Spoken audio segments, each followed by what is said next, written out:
que pendant 10 années de présence terroriste dans le nord du Mali, l'Algérie n'a jamais mené d'opération militaire, d'exercices militaires, alors que, on l'aurait compris, si on était venu ici commenter des exercices militaires de l'armée algérienne lorsque le Mali était sous occupation des terroristes, ça on l'aurait compris. Mais comment se fait-il que quand le Mali annonce avoir récupéré son territoire, que l'Algérie nous fait des exercices militaires à sa frontière avec le Mali, surtout que, et rappelons-le, la plupart des terroristes qui exerçaient, qui opéraient dans le nord du Mali avaient pour base arrière l'Algérie, mais pire encore, étaient et sont de nationalité algérienne. Comment vous voulez qu'on ne regarde pas ces indicatifs-là pour comprendre effectivement qu'il y a un jeu de puissance qui est en train de se faire, mais sauf que ce jeu de puissance qui aujourd'hui veut intégrer obligatoirement les intérêts algériens n'intègre pas le fait que le Mali aujourd'hui est un Mali qui est contrôlé par des hommes, par des militaires qui aujourd'hui ne voient pas le fait que la souveraineté de l'État malien puisse se bafouer n'importe comment. Et ça, l'Algérie doit l'accepter. Et je pense que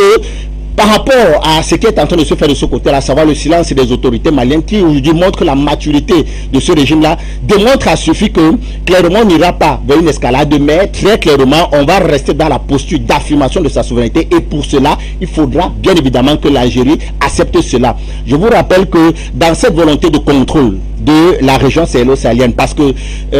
vous savez que l'Algérie également est pris entre plusieurs feux. Si vous prenez le cas du Maroc, je crois qu'on l'a rappelé ici là, vous avez des tensions diplomatiques qui sont permanentes et qui durent depuis bon nombre d'années entre l'Algérie et le voisin marocain. Je vous parlais encore tout à l'heure du cas du Sahara oriental qui aujourd'hui est sous la souveraineté de l'Algérie mais qui est revendiqué par le Maroc. Vous savez également que du côté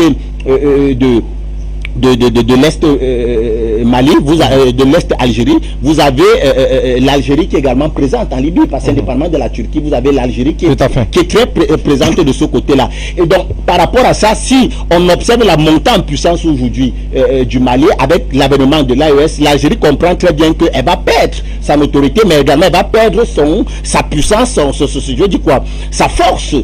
au niveau de cette région-là, que véritablement elle veut contrôler. Lorsqu'elle a mis sur pied la force CEMOC, c'était quoi le but de la force CEMOC qui réunissait un certain nombre d'états-majors de la sous-région? C'était justement le contrôle de cette partie-là. Comment vous expliquez aujourd'hui que pendant que les rebelles, les terroristes occupaient le nord du Mali pendant 10 ans, il y avait des matières premières qui quittaient le nord du Mali pour entrer en Algérie et qui se faisaient sous le contrôle des officiers algériens? Comment est-ce que vous expliquez cela? Aujourd'hui, ce qui est en train de se faire, c'est que vous avez des raisons officieuses qui aujourd'hui font en sorte que l'Algérie a perdu un certain monopole qu'elle avait dans le nord du Mali, également des problèmes qu'elle a entretenus qui risqueraient de se retourner contre elle, parce que la volonté de autonomiser le nord du Mali entre les mains de ces ressortissants algériens qui aujourd'hui parrainent le terrorisme dans cette partie-là risque de se retourner contre l'État algérien. Et par rapport à ça, fort de cette montée en puissance de l'armée malienne, l'armée algérienne, ou alors l'Algérie comprend très bien qu'elle veut peut-être essayer de faire cette démonstration de force, ou alors de gonfler ses muscles, mais c'est sans véritablement comprendre les intérêts qui sont là, qui font en sorte que le Mali aujourd'hui,